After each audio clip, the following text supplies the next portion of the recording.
Hey, everybody, and welcome to a very impromptu eating at a meeting conversation to end the new year. I am here with my friend David T. Stevens to my left, and we're here to talk about an event he and I participated in back in October.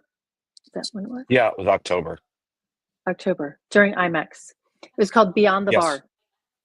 Yeah, yeah. Yes. It was at Yeah. Jimmy Kimmel's Comedy Club. Right. Very cool Oh, does space. does October feel like it was forever ago, or is it just me? It does. No, it does. It feels like more than 2 months ago. Yes. Yeah.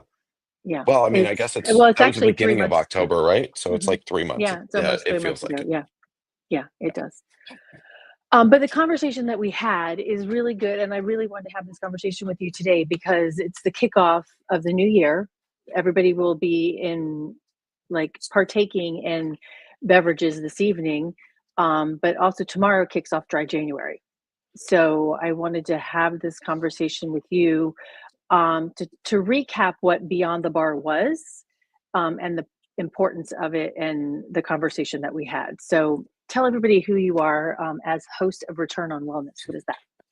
Yes. So I am David T. Stevens. I'm the host of Return on Wellness, which is a web series that focuses on the business value of integrating wellness into your corporate meetings and events. So while doing wellness events isn't Mhm. our primary focus, we'd be happy to do them, but we focus on leveraging wellness as a strategy and integrating that holistically into corporate meetings and events so that you see a higher return from your attendees. Nice. Awesome. And kind of in line of, I mean, I like that wording you had. I'm going to borrow it a little bit of it. And in what I do, I mean, it's the same thing. It's like finding the value in focusing on your attendees so that they can participate fully, whether they have a dietary need or, as this conversation is about, don't drink alcohol, right? Right. I mean, I'm sure we probably could have called it biohacking, but you know, that's I don't know. That's just really a marketing term and I'm not a big fan of that term in particular, but we're just doing the things that enable people to learn more so that all the time you spent planning and organizing that event actually sticks. Right. And that's a novel idea, right? That and the money that and the time that you spent planning it. So Right. let's let's explain Beyond the Bar, and I probably have a graphic somewhere of it, but it was a panel discussion which you moderated um, at the Jimmy Kimmel Comedy Club in Las Vegas during IMEX. And that I did a And terrible 5-minute monologue at. I was in the back, so I didn't hear it. So I Well, can't attest to that. congratulations. You're very lucky. But it is in our video, so I probably could listen to it, right? Yeah, yeah, it's in there. I left it in there just to remind myself of if I ever get to do it again, hopefully it will be much better, and then I can compare the two and learn some things. Well, and also the reason I also am doing this today is this that whole thing, the whole presentation is now live on the Eating at a Meeting podcast. So your Oh, monologue is fantastic! now part Great. of the Eating at a Meeting. Yes, it kicks it Yeah. off. So, Well, I'm a trained meeting professional, not a trained stand-up. So and there were okay. no cue cards either. So No, there were it, not. it was rough, but it's okay. You did pretty well, I'm sure. Okay. So, yes, it is on the Eating at a Meeting website now and podcast. You can download it on Apple and Spotify, etc. I will put the link to the website or yeah, the podcast episode right here in the chat. But okay, so it was called Beyond the Bar, and it was you and me and Alyssa Hart and Madeline Madeline, Oliveria. Oliveria, and then Carl Radke. Yes. And we were talking about um, the benefits, the financial and social benefits of incorporating non-alcoholic beverages into our event bars. That's the Yes. basis of it, right? Yeah. Yeah, I think the way it was branded summed it up pretty well. It was designed to be a quote sober inclusive happy hour. Right. Hmm. Yep. And And I think and go ahead. I was just going to say, I think that positioned it really well because it was not a dry happy hour. It was a sober, inclusive happy hour. Right. And because out of all of us, four of us don't drink, but you are the only one that does. Yes. Right. So you were including us in this conversation. Yes. Well, I was, I guess it's one of the terms that's floating around now is sober curious. Hmm. And I felt it was important to have someone on the panel who does drink from time to time, have a Hmm. conversation with people who don't about how Hmm. to help ensure that they feel included in the events we Hmm. organize, because that was really the intention of that entire endeavor, was to how do we build and design events that make people feel like they're a part, that makes everyone feel like they're a part of the event Right. and doesn't leave a certain community feel it doesn't leave them feeling left out. Right.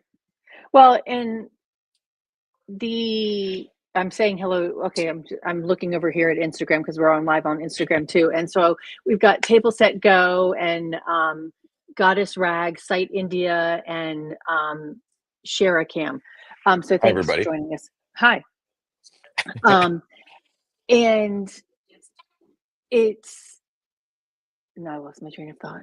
Sorry, Well, that's but okay. I mean, we were really just talking about the fact that we had someone who does drink have a right. conversation with people who don't drink for various reasons, because it doesn't Hmm. matter what the reason is, Right. about how to make them feel included as part of the event. Hmm. Yep. Because I think one of the things that I noticed is, as someone who doesn't always want to drink, when I go somewhere and I'm not in the mood to drink, or I don't want to, or for whatever reason, and things are missing and there's nothing really there for me, I tend to leave those events. Hmm. And you did And leave one of our industry events because of that.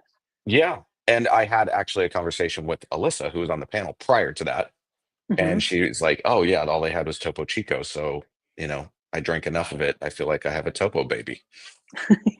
Totally. Y- Yeah, so I think Yeah. that it was really exciting to just have a real candid conversation about how to ensure that people feel included and not othered, right? Because Right. Hmm. when you have a group of people who attend your event that feel like they haven't been thought about or Hmm. accommodated for, they tend to check out, and Yes. that undermines the base objective of the event. Hmm. I Yep. mean, unless you're going for something that's designed to be exclusive feeling, and you still don't want to leave people out who don't drink.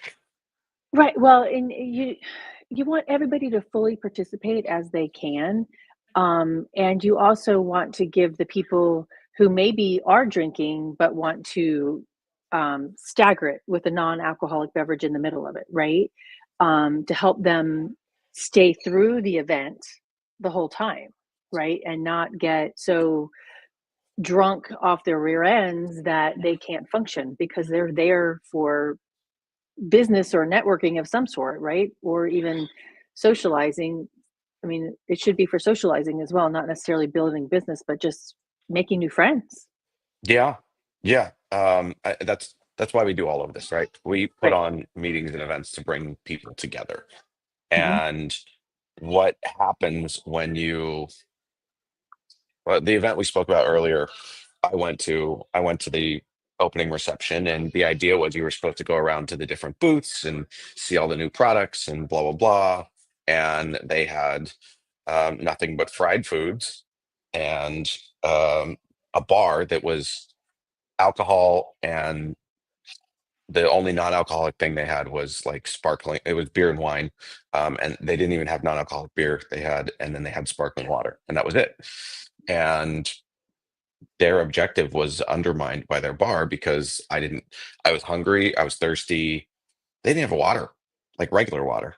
And so I was like, all right, well, I guess I'm gonna It was go. probably in a water cooler over in a corner. Oh, could be.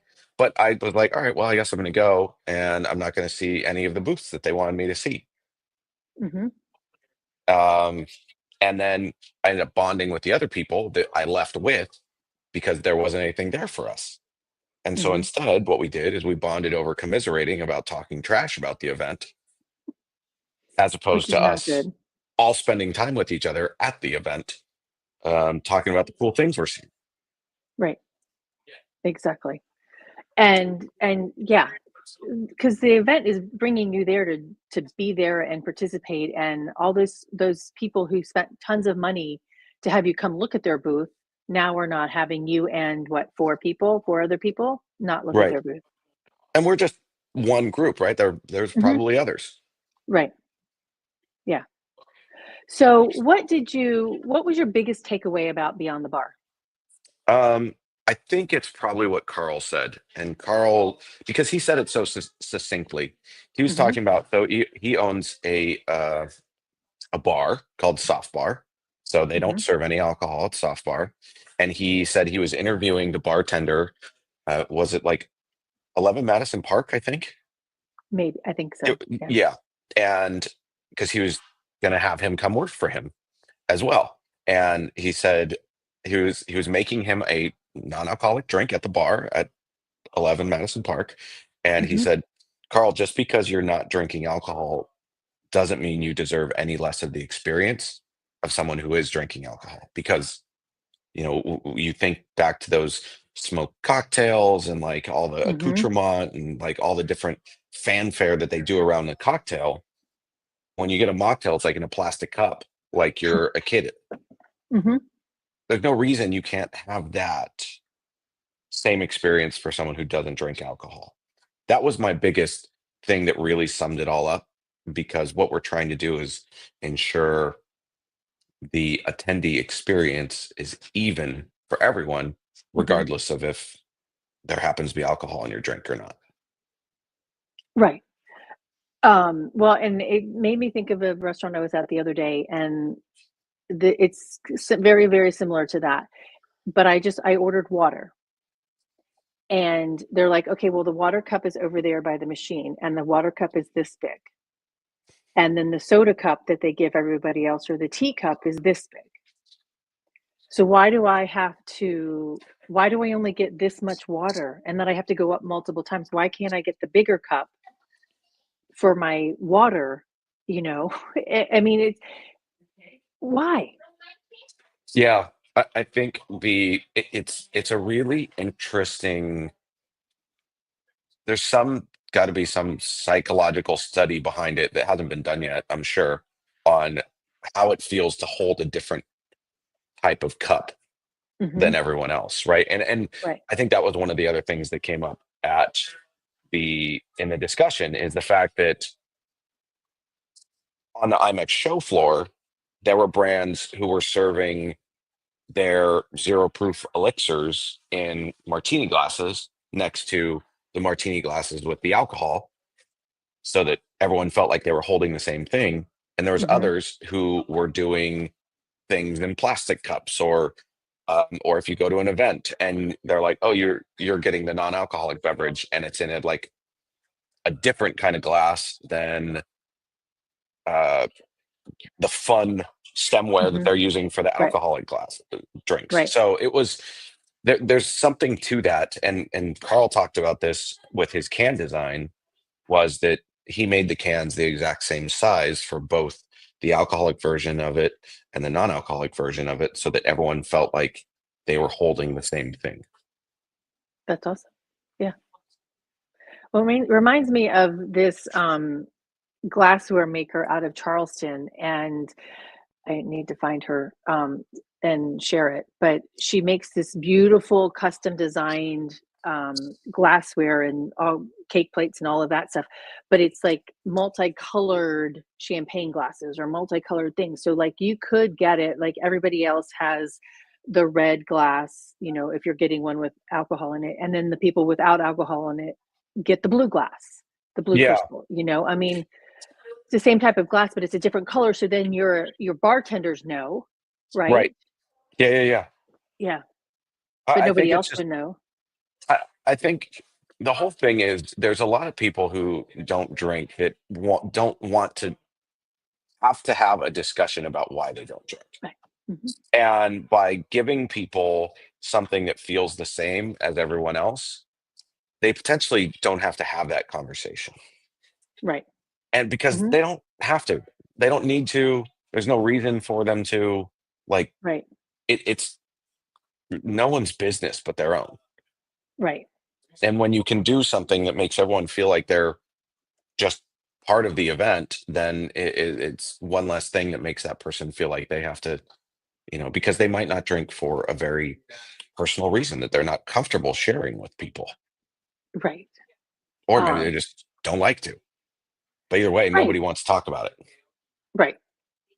Nobody wants to talk about it, and it's even you can tie that back to people who have food allergies or other, celiac disease. I'm like, they don't want to talk about how many times they're on the bathroom because they ate something that has gluten in it, I mean, same thing. You don't want to talk about, you know, maybe you don't drink because your family members were alcoholics and you saw what that did to your family, or maybe you are, you're an alcoholic and you have now stopped drinking. It doesn't matter, right? Yeah. Yeah, and it's not something that's not the networking question people want to answer. Right, exactly. They wanna answer the typical thing, "Where are you from? What do you do?" Right? "How do I b make business?" Or, like, "Can we bond over?" I mean, maybe you will bond o with somebody because they don't drink, right? But that's a conversation that the 2 of you can have, in a variety of different ways. But, okay, that company is called Estelle Colored Glass, and Oh, let me fun. see if I I'm going to put the link in here because it's stunning glassware. She designed it based on what she saw in her grandmother's cabinet a long time ago. Oh, Um, and during COVID, she went over to Poland and found somebody to make it. Um, but it's like she's got green and yellow and brown and blue and purple and burgundy, and like, so make the non-alcoholic ones blue and yellow and the alcoholic ones, red and green or whatever, right? right. Because we're just, yeah. So there's a whole mixture of it and not too complicated. Um, okay, so at the very beginning of this, as you introduced yourself, you said the business and the business behind this, right? The on wellness and showing this. I mean, we talked about some different stats. I know Carl mentioned it, and then I also mentioned some as well on the benefits of doing this. It's not just for the sake of being the right, the nice person in doing this. There is some financial opportunity for a hotel company, catering company to do this, as well as for a meeting planner to introduce it and offer it. Um, do you remember of any of those stats off the top of your head? I have some Well, yeah, examples, I, but I remember the staggering number of the fact that 38% of the adult population in the United States doesn't drink. right. That's that's creeping up on half the people at your event Hmm. don't drink. Right. That's a significant amount of people. And if they Hmm. don't drink, they're one of the things I think was interesting about Alyssa, what Alyssa shared was she's like, well, you're just kind of expecting to not have anything. She's Right. like, you're just kind of constantly othered. You're just overlooked, not Hmm. seen. I'll survive. It's my choice for whatever reason. So, they didn't accommodate for me. To me, that told me there's an opportunity for what we love to do, which is surprise and delight. So if Hmm. you look at the numbers, 38% of people, of adults in the United States don't drink. That means there's a large chunk of the population who's used to being othered and just kind of overlooked and dismissed and know when they show up, they're going to essentially struggle at your event. Hmm. So by adding something that is fun and inclusionary and Hmm. non-alcoholic, you have now potentially not just met those people where they're at, 38% of your audience potentially, but you're actually surprising and delighting them because they're like, "Oh my god, this is great." They'll feel That's so true. excited. Yeah. Hmm. Like you're not even it's going from negative to full positive, not negative to neutral, right? Right. Hmm. You actually get that opportunity to flip them into a fan because Right. you're ensuring they feel seen. So that was one big stat. I think another big stat that I heard was something like 94% of all drinkers are also non-drinkers. That Right. means Yes. 6% are Yeah, they have are. a problem. But Well, everyone they're drinks still. non-alcoholic drinks at any given time, Mhm, mhm, and then some people also drink. But right. 94% of drinkers are also non-drinkers. Right, exactly. And I mean, that kind of is an example in my household here too. I mean, my mom still drinks, but my dad doesn't. So my mom's the buyer, the purchaser. So even though she still drinks, we're buying spiritless or we're buying ritual gin or whatever for my dad and for me.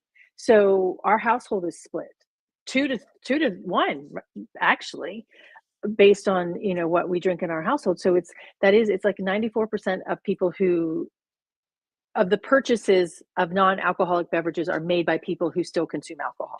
Yes. Yeah, yeah. And then the other stat with your 38% is that like 40 plus percent of millennials or Gen Zs have never had alcohol. Those of the drinking age have never had alcohol.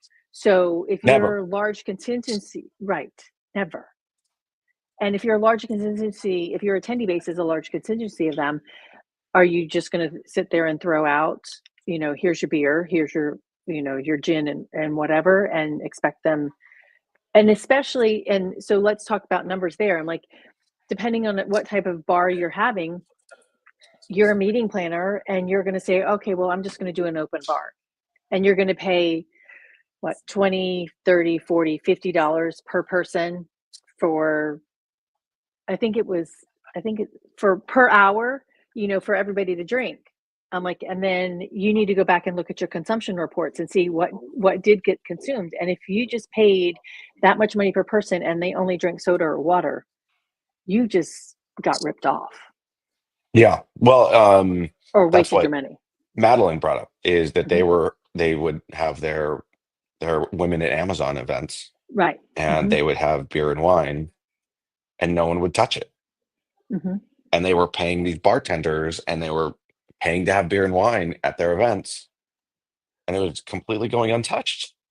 And they're Hmm. like, "Oh, I guess we don't need to have this anymore." Because I was talking with someone about this yesterday, just how kind of, if you really pause and think about it, how crazy the concept of a post-work happy hour is. It's like, hey, let's get everyone together after a long day at work, have a few drinks, and then tell everybody to drive home. Yeah. Hmm. Yeah.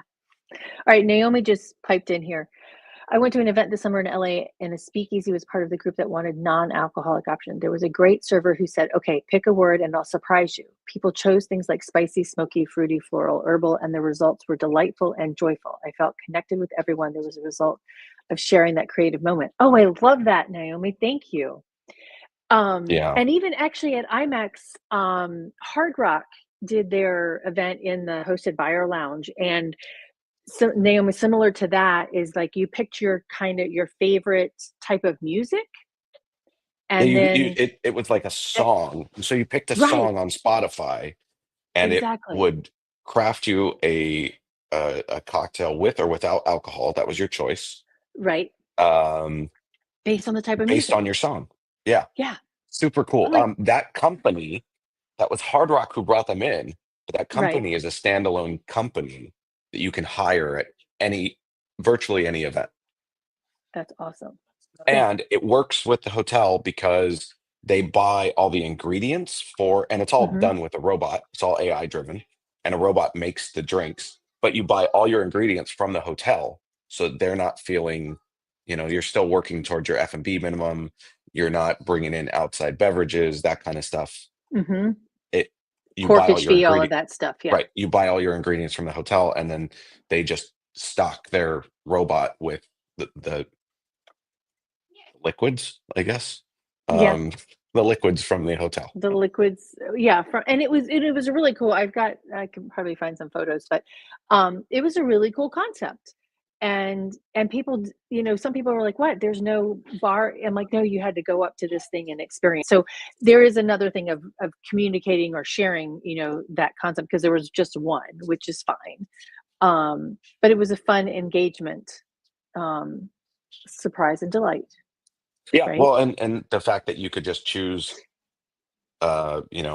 alcohol free Right. versus alcohol. Mhm. And then the other thing is like it can be kind of a communal. Like if a group walks up to the kiosk, everyone gets to pick their favorite song and they all Mhm. see it and whatnot. And then they all watch it being made in the machine. So Right. yes, it was highly experiential and super fun. Right, Naomi just says she's gotta go, but thank you for bringing to the delight of personalization into this conversation. That is Happy New actually Year's, Naomi.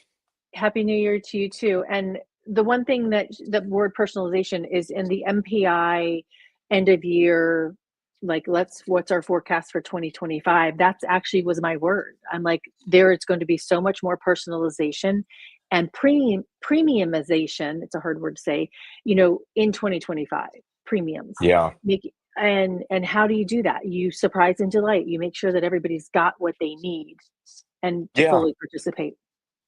Nestle's food and beverage report from 2025. I don't or 2024. I don't know if you've seen it yet or not. Mm-mm. Um, Maybe I have, but but there's two big things that came out of it was personalization mhm, and non-alcoholic beverages.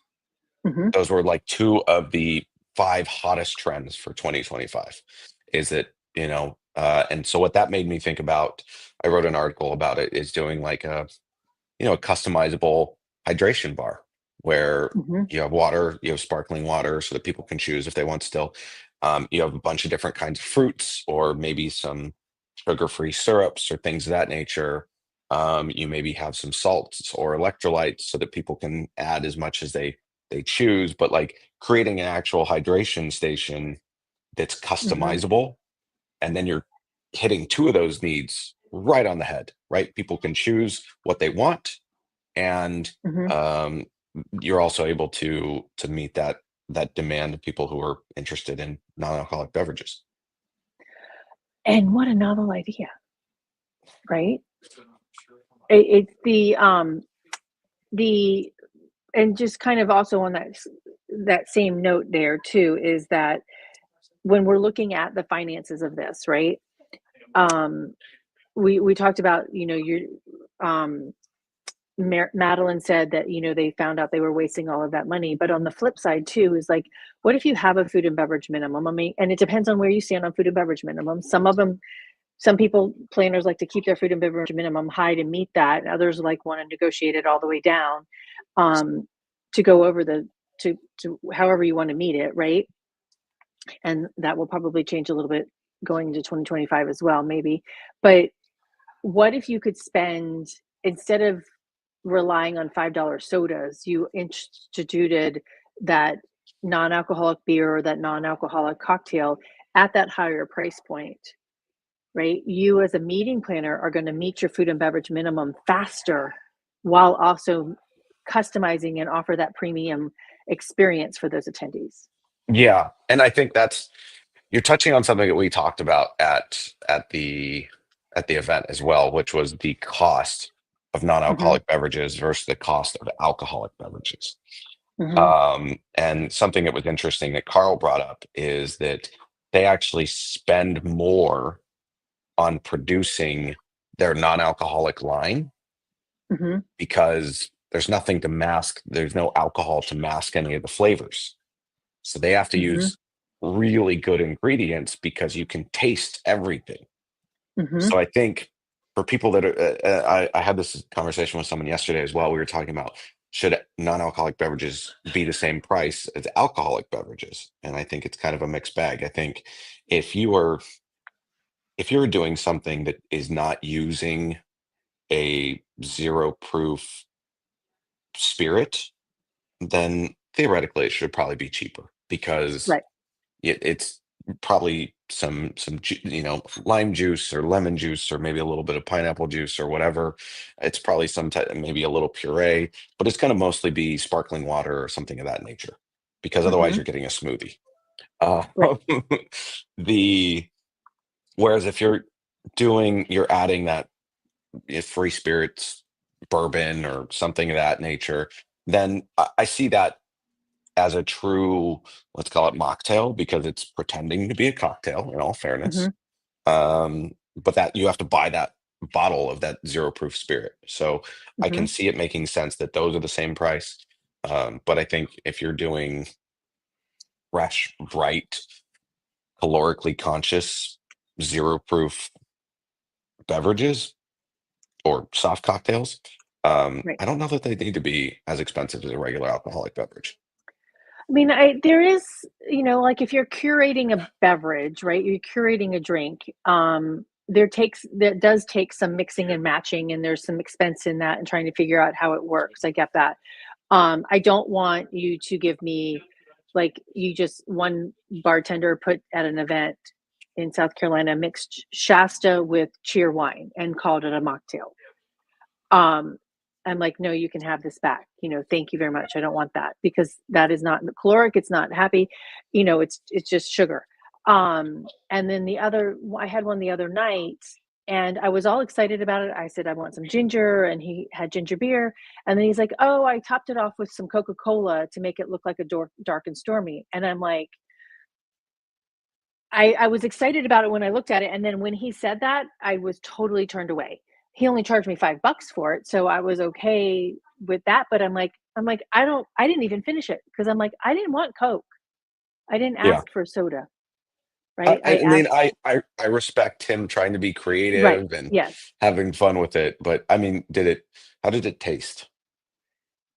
I mean, Okay. it was just at the top, but I mean, I'm also not a fan of I know I'm not at a restaurant that's gonna have fresh ginger Right. juice. They were using ginger beer, which is got high some of them have some high sugar content in them, but, Yeah. I'm all about my ginger. I love ginger for the gut health and the flavor. Well, and I mean, we have our own signature drink for our Mm. organization, Oh, you and do? I need to we do that. do. It's called the Olympian, Okay. Of course it is. um, and, it's it's less than 25 calories. It's Wow. lime, pineapple, a splash of simple syrup, backfilled with soda water over ice.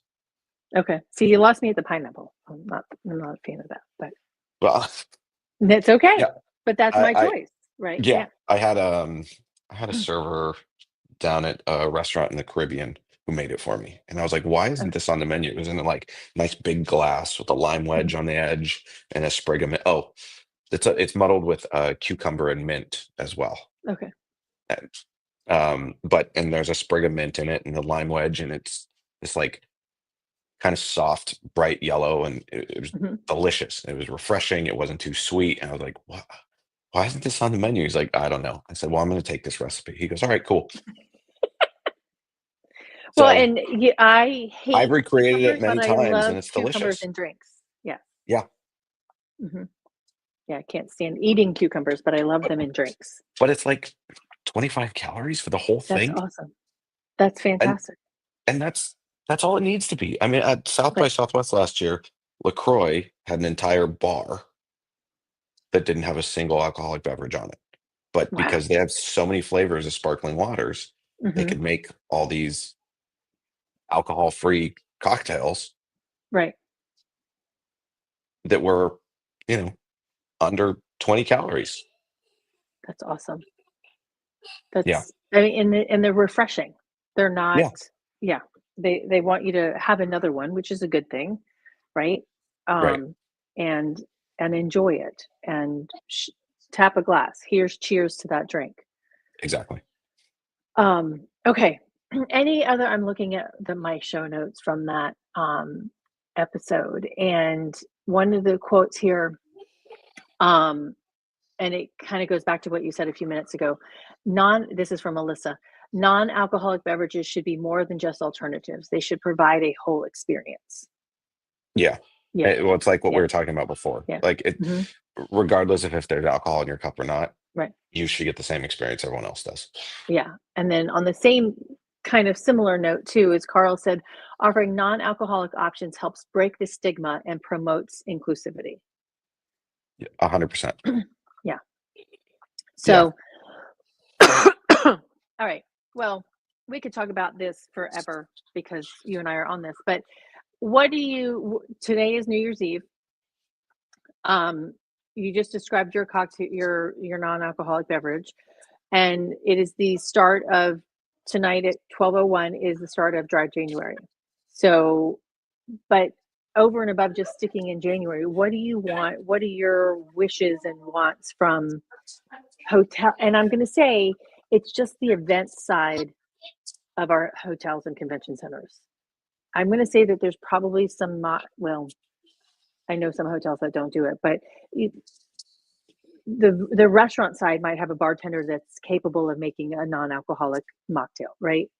Whereas the bar side, the event side of that, there's not. So what Yeah. what do you want to say?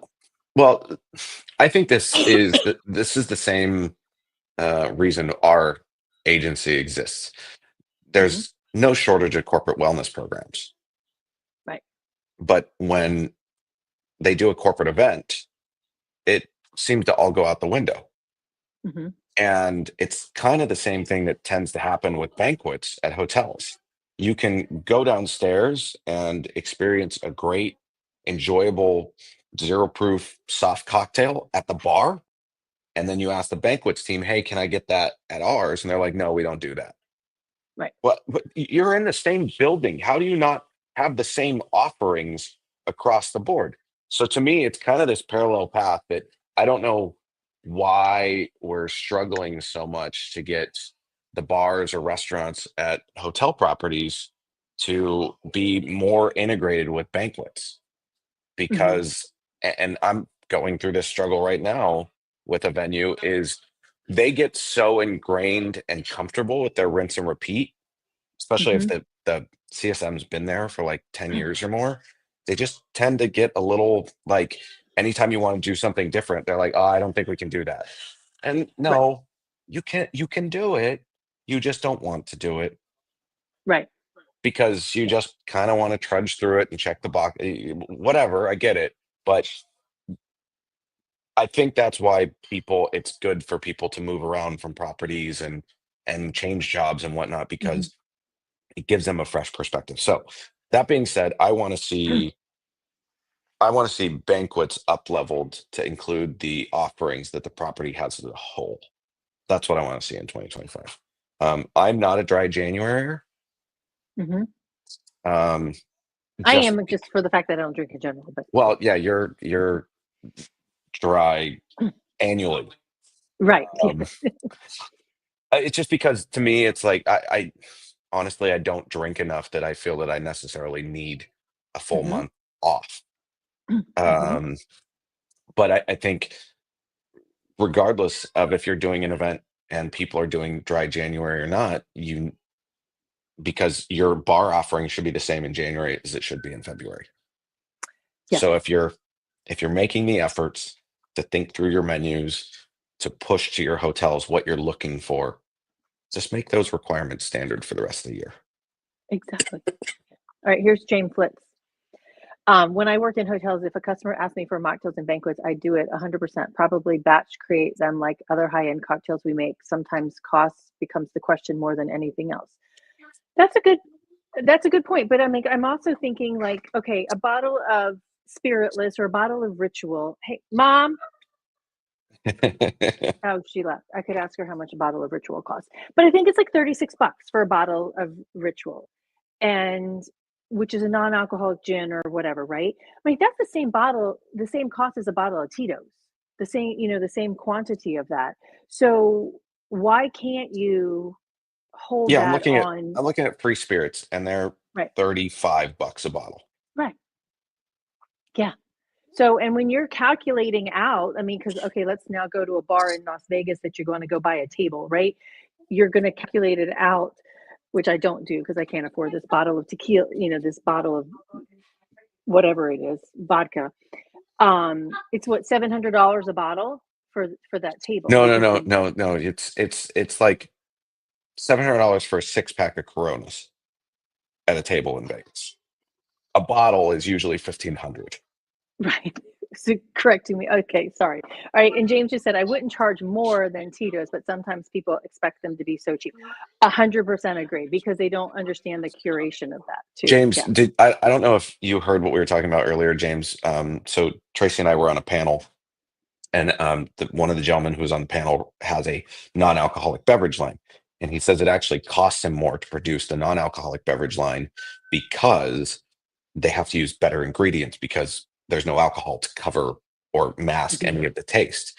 So if they use cheap or crappy ingredients, it's going to taste cheap or crappy. So they have to spend more on non-alcoholic beverages to ensure that the ingredients are good and that kind of thing. So I think there's this, oh, well, alcohol is expensive, so non-alcoholic should be dirt cheap. Well, not necessarily. There's Right. effort and there's the quality of the ingredients that go into it. But I totally Mhm. hear you, sir. Yeah, I mean, I mean, we do. I'm like, and actually, the restaurant here in town that has the best non-alcoholic beverages. I mean, and they have a little, like, they put a little sprig next to it saying this one can be made non-alcoholic. They knock $4 off the price of the regular drink of the alcoholic drink to give me the non-alcoholic version. I'm like, that's cool. I mean, it's still like $11. I mean, I'm happy with that. Yeah. I don't want to. I'm not. My friend Kate Faulkner from Zero Proof Collective actually said too that why won't you charge me? What, do you not value my dollars? You know, like I want to spend the money on this drink. I want to be at it. All right, James says overall blended cost makes it probably okay to charge one price for all craft cocktails, alcohol and non-alcoholic. So okay, so that has a question for you. I mean, maybe I can give you the link and you can pop in here and have join us in this call too. But so are you batch making old fashions, or are they making the old fashions? I mean, I don't know how many people are making old fashions at a event bar. Well, And he used to work there. I went to a site event where it was sponsored by Free Spirits. So they were making old fashions with Free Spirits bourbon, Hmm. which is the zero proof bourbon. But they were making them one at a time. But I'm guessing, I would be fine if they were batch making like the base and then doing their final touches to Right. it. That Hmm. Yeah. totally fine. That doesn't bother me at all. If because like for example that drink I was talking about, the Olympian, I would Hmm. expect them to batch make the pineapple, lime, etc., Right. and Hmm. then they just fill up the bottom third of the glass over ice, backfill with Right. sparkling Yeah. water, Hmm. garnish, serve. Totally Right. fine. That'd be Yeah. totally good. I have no problem with that. Exactly. Right. And he did pipe in whatever you said and said, I can understand that. Yes. Yeah. I don't So remember what that was answered to, but yes.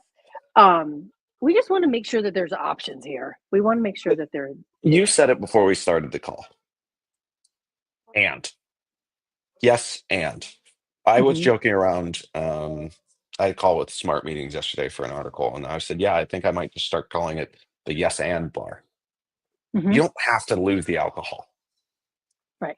It's not about losing the alcohol or forcing people not to drink. It's just about providing something for the people that don't want to drink. That's it. Yeah. It is a yes and. It is not Hmm. a either or. Well, and then tying on to that is going back to what Madeline said too, is like she looked at what was being consumed, right? Like Yeah, don't pay, pay by drink, right? Don't pay by person, right? Pay by actual consumption, not, like here's the bar. I don't want to figure it out. I mean, make me stand there and look and count how much vodka was actually consumed and whatever. I want to know that because then you're going to know, hey, do I really need to serve vodka or am I just going to serve beer and wine, right? Because right. why figure out what people are actually consuming and pay for that? Yeah. Um, all right. I need to get you back Yep. on this show, James. Or the people that want to go back and forth. Sometimes people want to mix and match over the Yeah, one night. exactly. Yes, Yeah, a hundred we percent. talked about that too. Yeah. Yep. Yeah, and I had an event this summer, and we had athletic beer on the bar, and I was standing talking to the bartender, and this guy had no idea who I was, that I was the meeting planner. And he's like, "I'm so glad that you have this athletic beer here because I've got to keep up with all these people." And this event, people were in the bar until 2 a.m. And so he's like, I am staggering my beer with, regular beer with an athletic beer because I want to make sure that I'm staying on par with them for the rest of the night. So, Yep. 100%, and they're making money at it. So Yeah. both people are making money, the hotel and the event. So Yeah. okay, thank you, sir, for my impromptu conversation. Let's see. Oh, yeah, for my impromptu conversation for eating in the meeting and return on wellness because you piped this into your feed as well. So thanks very much. Yeah. Um, I just had a new episode come out today. oh, Actually, you did? I sat down, yeah, with Don Berger, who's the guy who started Social Tables. Hmm. Um, I met him up in on his home turf in Boise. He, I don't know that I necessarily agree with him, but I know he feels very, very strongly about alcohol at events. He's like, there's no place for alcohol at events. And I'm like, that's a hot take. Okay.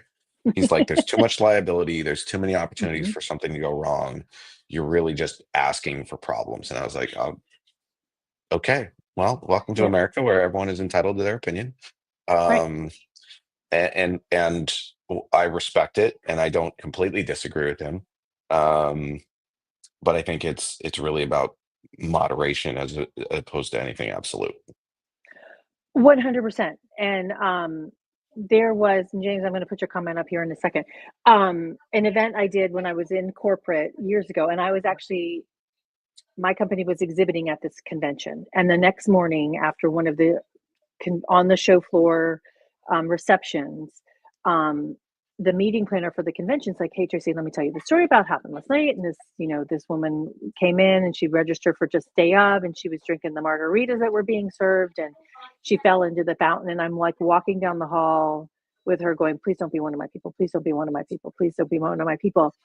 And it was one of my people, but not somebody that had registered through me. She was local, and so she came in. But then again, and she literally fell in the fountain at the Gaylord, split her head open. One of our competitors pulled her out of the fountain and took her to called 911, etc. And I'm like, I have to do that right thing. And I'm like, hey, this is what I tell my CF no my chief people officer, like, hey, this is what happened, Mike. And she ended up losing her job. Yeah. But I'm It, but the responsibility of that too is like when you have 5 bars in a trade show floor, not those bartenders aren't paying attention to how many drinks you had. right. Agreed. Yeah. It's the client I have a program with coming up. They only do beer and wine at their events. Mhm. There's a story. I have not heard the story, but when we had the discussion about what we wanted to offer at the evening functions, they're like beer and wine only. That's it. I said, okay, you got it. And they said there's a story behind it. And I was like, okay. I'm like, Mhm. I haven't heard the story, but maybe I'll hear it on site. I don't know. But either way, yeah. And that to me, that's striking that balance, right? Because then Right. people can make their own choices. Yeah. But we also have to make sure that our catering teams have this training, their teams are training to Yes. watch Agreed. and tips training and all of that. So James piped in. Monique Studak did a great session at NACE this year on non-alcoholic and sober curious. All right, I want to talk to her. That would be awesome. And then he also said there is a great episode of how I built this about athletic brewing. Really Hmm. enjoyed that product story. I'll look that. Thanks. I'll look that up. They got a they also got a major fitness influencer uh, and a 5-time CrossFit athlete or CrossFit Are you champion. sponsoring them? No, no, no. I'm 6 times. Thank you very much. Um, but I'm also only in my category. But the guy who won the CrossFit Games for like he won it 5 years in a row. His name's Matt Frazier. He promoted the heck out of them on his Hmm. socials, and but in all fairness, if it was terrible, it wouldn't have worked. So Right. the thing is, they have a good product and they got the Hmm. right amount of awareness, and so Hmm. it I I've seen them multiple times in multiple hotels all over the country, and it's great. Love it. Yeah. Hmm. It's fantastic. I don't drink beer that because I'm allergic to yeast. So, Right. um, yeah, because I was a Bud Light girl for a long time. I did hear. I spoke to someone. I'm going to try to get their person on the podcast next year, and if I do, I'll let you know. Um, the winemaker I talked to, I was at a Teneo summit, and I met with a woman from a large alcohol distributor, Hmm. and we had a conversation about non-alcoholic wine and how bad it is. Hmm. And she's like, "Well, we have a new prosecco that we're working on that's coming out soon. It's about to start being beta tested and whatnot." And I asked her if we could potentially get the winemaker on the show to talk about why they're even bothering with it and Hmm. why it's worthwhile and et cetera, et cetera. So, but the fact that they're making the efforts says the market's shifting. Let alone there's an article from like the World Health Organization that's Hmm. changing what is considered a healthy amount of alcohol or an acceptable amount of alcohol, Hmm. and it's reducing it significantly. Wow. And so brands are really starting to reevaluate what their offerings are. Well, and So Kate Faulkner, again from Zero Proof Collective, mentioned that there is a winemaker that she worked with on an event, and he is actually making a non-alcoholic version as well because he sees the market value. yeah, I mean, it's just tough. It's tough to make a good one. all right, James just said we served non-alcoholic wine at NACE this year. It wasn't great quality, but it was great conversation. that, that that Yeah, that unfortunately seems about right. yeah. Um, it's it, it's a very complicated process. Sorry for the Hmm. children in the background. It's okay. Um, it's the dealcoholization process Hmm. that is expensive and time consuming, and I think it's something that a winemaker has to make a conscientious choice about because of the fact that they have to they only get their crops once a year, right? They grow all Hmm. year and they have their crush season. And they know that if they have a really good bottle of wine, they can potentially get $200 for it. Hmm. And at this stage in the game, no one's making good enough wine that anyone's going to go plop $200 down for a Right, alcohol-free bottle of wine. So right. it's tough, but it sounds like it's starting to happen because the rest of the marketplace is signaling you need to invest in this or you're going to be leaving money Yep. on the table. Well, and the wine market is not doing very well right now, but it goes back to that conversation that you and I had before the show. Yes, and yes, Yep. I make wine and I make non-alcoholic wine. Or Right. yes, I make, so Yeah. okay. Thank you so much for Awesome. my impromptu thing on New Year's Eve. Yeah. Um, yeah, everybody go get a bottle of Spiritless, go get a bottle of Ritual, go get a case of athletic beer, and make sure you have that with you tonight when you're celebrating to make sure Yeah. everybody feels included. Well, Yeah. so you can start. Interesting fact, by the way, about non-alcoholic beer and post-workout, Hmm. the polyphenols from the hops, Hmm. the green stuff they put in beer, incredible anti-inflammatories in them. Oh, okay. So a non-alcoholic beer after a workout is actually a great thing. So Interesting. just a fun fact that non-alcoholic beer not only is beneficial on a lot of other levels, but it's actually positive for you when it comes to inflammation from post-workout. Awesome. Well, that's good to know. Yeah. Fun fact. Fun fact. All right. So I want to, David T. Stevens, my friend, thank you so much for being on the Eating at a Meeting episode, the very last impromptu one of the year. I And sure hope so. I know, yeah. And the episode, which is Beyond the Bar, is live on Apple and Spotify today on the Eating at a Meeting podcast. So go look for that.